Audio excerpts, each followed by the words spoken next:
Queria partilhar com você um santo que a gente celebra hoje, um santo extraordinário. O nome dele é São Charbel Macluf, um nome diferente, não é? São Charbel é esse aí, o grande santo, o primeiro santo libanês, um homem extraordinário. Nós vamos contar algumas coisas dele. Não dá para a gente contar tudo, claro, na nossa live. Eu fui conhecendo mais da história dele hoje e a cada momento que eu ia vendo a história desse homem, eu ficava impressionado. Ele é um anjo na terra. A gente ouve Santa Teresinha dizer, se Deus não te fez um anjo no céu, foi para que você fosse um anjo aqui na terra. De fato, São Charbel é um anjo e que tem muito a nos ensinar. Eu vou partilhar algumas coisas da biografia dele e depois eu começo a contar as coisas extraordinárias que aconteceram em vida e depois da morte desse grande santo. Ele nasceu no dia 8 de maio de 1828. Pouco depois ele ficou, é mesmo, irmão Luiz Maria lembrou, não é? Nasceu no dia de São Miguel Arcanjo, no dia da aparição de São Miguel Arcanjo. E tem gente que ainda duvida do Espírito Santo, não é? Ele foi órfão de pai. E ele frequentava junto com outras crianças e os seus colegas a escolinha paroquial da sua aldeia, que é inclusive a aldeia mais alta do Líbano, está a 1.600 metros de altura lá. E ele já era muito religioso desde novinho. Desde a primeira infância, o nome dele de batismo era Youssef, José, manifestou uma tendência muito grande para a devoção e para a meditação.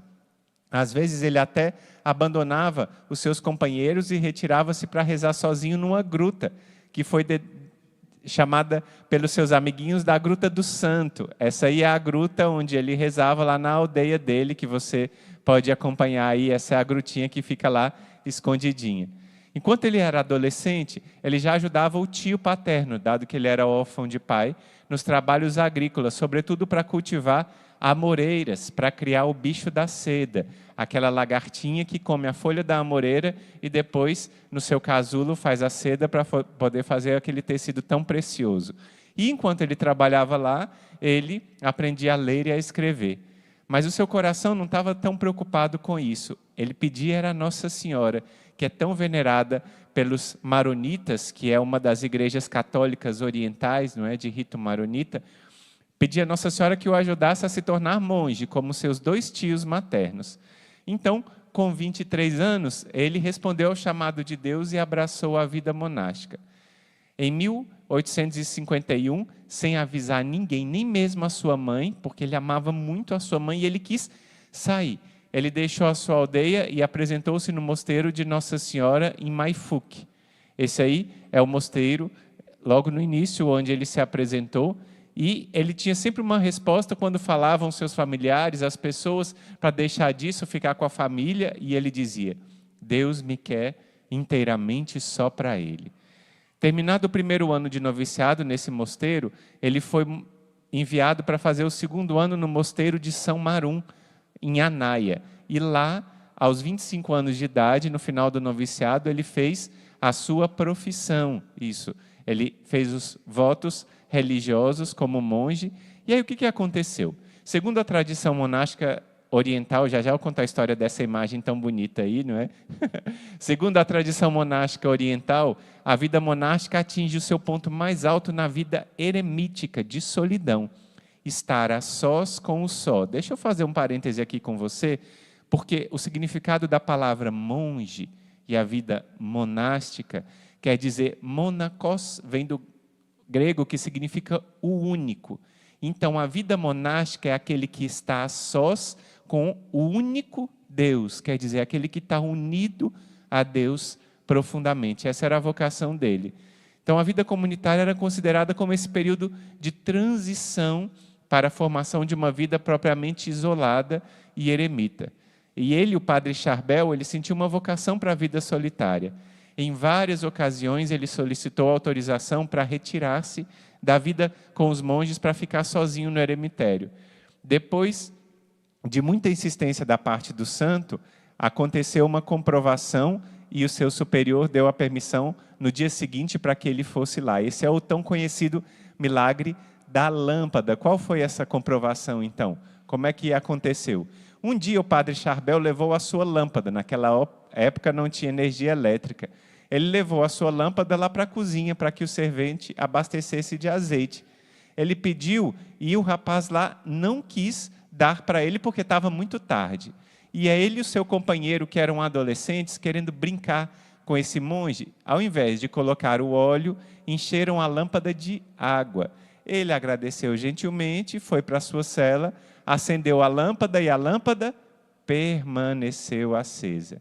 Os serventes brincalhões estavam observando e, ao verem a luz na cela do São Charbel, eles ficaram perturbados e correram para chamar o superior, que vai lá imediatamente na cela e começa a falar com ele. Como você escondeu o óleo e estava pedindo para eles? Ele disse, não escondi, eu peguei o que eles colocaram para mim. E depois que ele brigou muito, ele pegou, virou o óleo no chão, e quando ele virou o óleo no chão, ele viu que não era óleo, mas era água. E aí ele viu que o milagre tinha acontecido, e no dia seguinte ele deu a permissão tão solicitada para o padre Charbel para ficar lá nesse eremitério. Depois de muitos anos, um desses monges, chamava Saba Musa, ele deu sob juramento, ele já tinha 60 anos de idade, o seu testemunho de que tudo isso era verdadeiro. Então, no dia seguinte, o padre-geral da ordem, avisado desse milagre, autorizou o padre Charbel a ir para esse eremitério,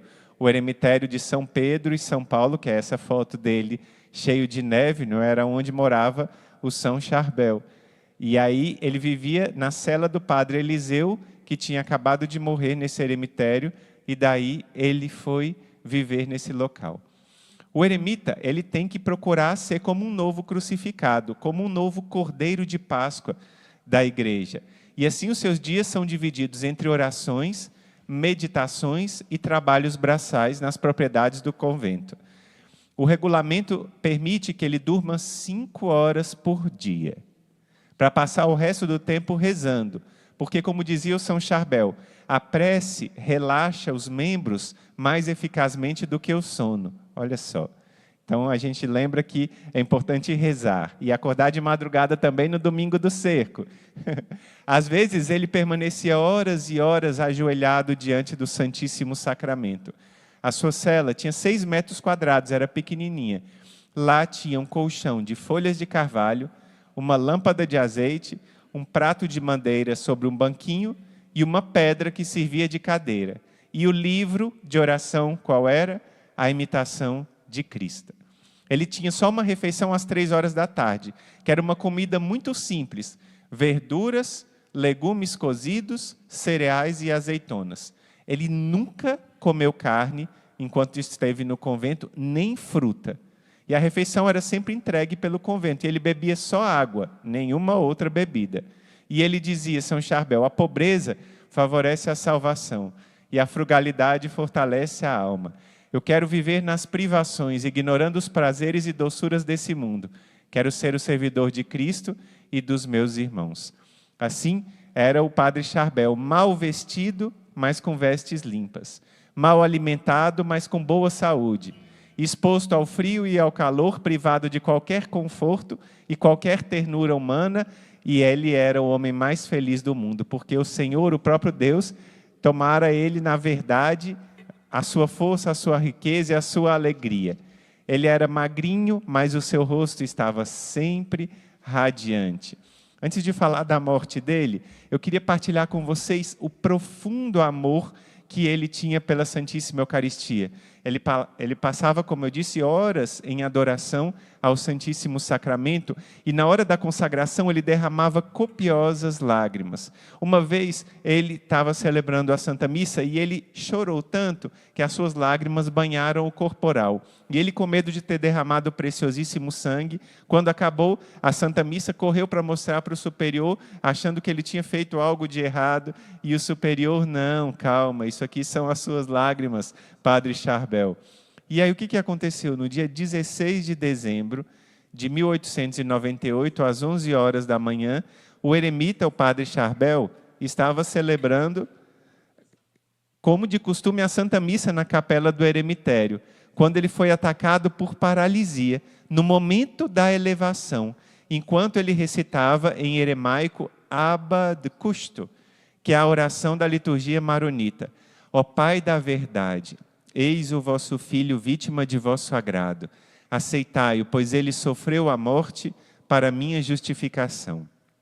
Eis aqui o seu sangue, derramado sobre o Gólgota para minha salvação. Aceitai a minha oferta. Depois ele entrou em agonia, foram 8 dias de agonia, e após 23 anos de uma vida exemplar, ele morreu no dia 24 de dezembro de 1898, aos 70 anos de idade.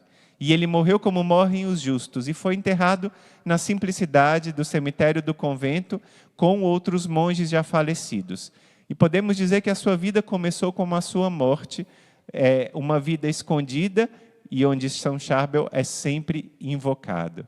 Agora eu queria falar com vocês de algumas coisas que aconteceram na vida dele. Ele era um homem piedoso, honesto, simples e sincero. E no mosteiro, ele adquiriu as virtudes cristãs e monásticas. E os testemunhos todos contam que ele era de uma obediência extraordinária. A sua castidade era verdadeiramente angélica, que brilhava em todos os lugares. E a sua pobreza imitou os maiores santos da igreja, porque ele se despojou de tudo inteiramente.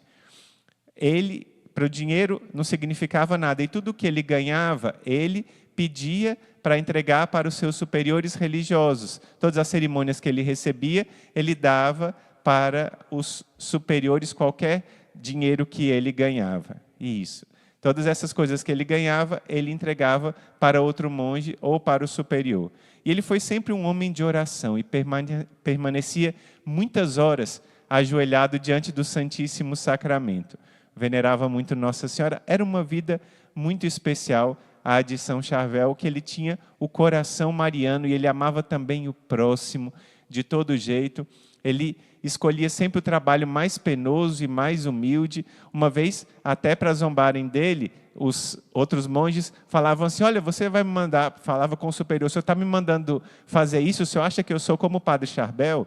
E aí uma vez colocaram um monte de carga nas costas dele e ele simplesmente ia levando aquelas cargas. Era como um anjo em forma humana. E aí o que aconteceu? Após a morte dele, ele já foi considerado como um santo. E no dia que ele foi enterrado, o superior anotou no diário do mosteiro. O que ele anotou? No dia 24 de dezembro de 1898, padre Charbel de Beca-Cafra, Elemita, foi atacado pela paralisia, recebeu os últimos sacramentos e morreu aos 70 anos de idade. Foi sepultado no cemitério, sendo superior o padre Antônio, e colocou a frase, após a morte, simplesmente assim, que ele foi fiel aos seus votos de obediência exemplar e a sua conduta era mais angélica do que humana. E essa era uma profecia que se realizou. Olha só o que aconteceu. Quando esse santo foi enterrado, aconteceu um fenômeno de conservação e de transpiração do seu corpo que são muito extraordinários e desafiam as leis da natureza. Logo que ele foi enterrado e começou do túmulo dele sair uma luz. Vizinho ao cemitério do mosteiro moravam alguns muçulmanos que correram até o cemitério, até o convento e falaram com o superior: olha só, o que acontece? Lá, aquela luz está brilhando, e correram os monges lá, pediram permissão para o superior, e enquanto ele estava lá, foram e tiraram o corpo, e viram que o corpo estava não somente flexível, mas além de flexível, ele transpirava. Esse é o corpo de São Charbel, que ficou perfeito desde a sua morte em 1898 até 1965. Já eu vou contar dos milagres que ele fez na sua vida. Mas olha esse mistério do corpo flexível. Ele tinha um corpo flexível e todos os membros mexiam, e essa exsudação, essa água que saía do seu corpo, todos os anos saíam litros e litros dessa água, que foram guardados como milagres, e o corpo dele não apodrecia de jeito nenhum. A partir do dia da sua beatificação, em 65, exatamente, o corpo dele começou a decomposição, mas os seus ossos ficaram perfeitamente perfeitamente guardados. Isso é um milagre muito grande. Agora, olha só, nosso Senhor, por intercessão do nosso santo, fez ainda muitos outros milagres. Olha só, mesmo na sua vida e após a morte. E aí a gente percebe os milagres que aconteceram na vida desse santo. Quando ele era vivo, ele tinha uma força que curava os doentes e acalmava os espíritos malignos. Uma vez, enquanto ele estava trabalhando no campo, uma cobra saiu de uma moita e se aproximou ameaçadora dele. E os trabalhadores leigos tentaram em vão matar essa cobra ou afugentá-la.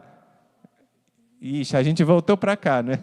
A gente voltou para essa câmera. Então, eles tentavam afugentar essa cobra e São Charbel estava tranquilo, trabalhando, e as pessoas tentaram matar e não conseguiam a cobra. E aí pensaram, nós vamos chamar o padre Charbel. Quando chamaram ele, vem, vem, vem. Ele chegou lá, fez o sinal da cruz e falou assim, minha filha, se afaste e siga o caminho. E ela passou ao lado de São Charbel e foi seguindo o seu caminho.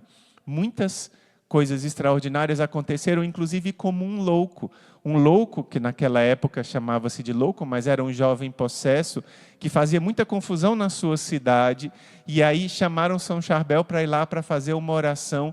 Ao chegar lá, São Charbel fez uma oração, uma bênção, e na mesma hora o, entre aspas, louco, que estava sendo possesso pelo inimigo, acabou sendo libertado pela oração de São Charbel. Agora, o maior dos milagres, mais do que todos os milagres que ele fez na vida, e mais do que os milagres que ele fez com seu corpo brilhando no túmulo, e depois inflexível, incorrupto de uma forma extraordinária e ao mesmo tempo transpirando, era como se fosse um morto-vivo. Mais do que todos esses milagres, os milagres mais extraordinários foram de conversão. Conta-se nas centenas de milhares de pessoas que foram ao seu túmulo sem ter fé e saíram de lá decididas a buscar uma vida de conversão e se tornaram fervorosos cristãos. O túmulo dele é um dos locais do mundo onde há um maior número de conversões. Tem como colocar a foto do túmulo dele para a gente ver? Você está vendo aí a foto do túmulo de São Charbel, lá no mosteiro de Anaia. Esse túmulo é visitado por milhares de pessoas. Inclusive, tem muitos relatos de muçulmanos, de drusos, de cristãos ortodoxos, que visitam o túmulo de São Charbel e sentem um impulso irresistível para a conversão. E muitas pessoas que estudam a vida de São Charbel reconhecem que essa grande graça vem, sobretudo, da sua união com o mistério eucarístico. Jesus Eucarístico era o centro da vida de São Charbel, não somente a Santa Missa diária, mas horas e horas e horas de adoração ele fazia, e por causa disso a santidade foi tão transbordante. No dia de hoje, nós vamos rezar e clamar, já desde o rosário nós estamos rezando, pelos enfermos. Nesse dia do cerco de Jericó, nós rezamos e pedimos a graça da cura de toda enfermidade, da cura de todas as pessoas que estão sofrendo alguma doença, sobretudo dessa pandemia, e nós queremos invocar hoje a preciosa intercessão de São Charbel Macluf, esse santo extraordinário, que a gente conhece um pouco mais da história hoje, e a gente já quer receber como intercessor do exército de São Miguel.